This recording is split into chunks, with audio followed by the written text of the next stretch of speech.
दफ़ा का जिक्र है। एक खूबसूरत सा जंगल था। उस जंगल में छोटे छोटे जानवर अपने रंग बिरंगे घरों में हंसी खुशी रहते थे। इसी जंगल में एक नन्ही शरारती सी खरगोश भी रहती थी जिसका नाम था लीला। एक दिन जंगल के दोस्तों ने मिलकर एक रंग बिरंगी पिकनिक का मंसूबा बनाया।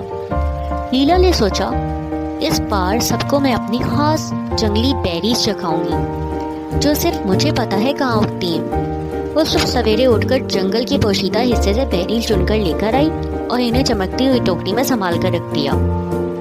पिकनिक वाले दिन सब दोस्त एक बड़े से दरख्त के नीचे जमा हुए और हर कोई अपना खास खाना लेकर आया। बहनी भालू शहद का एक सुनहरा जार लेकर आया, टीना कछुआ अपनी जामनी रिबन वाली टोपी में बिस्किट लाई और मैक्स बंदर उछलता कूदता केले बांट रहा था।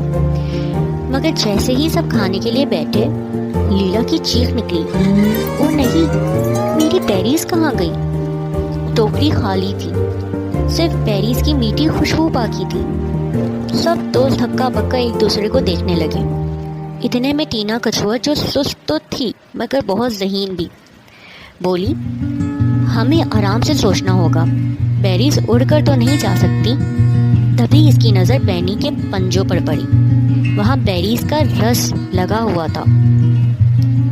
टीना ने नरमी से पूछा, बैनी, तुम कुछ बताना चाहोगे? बैनी ने शर्मिंदगी से सर झुका लिया और धीरे से बोला, लीला, मुझे माफ़ कर दो, मुझे बहुत भूख लग रही थी।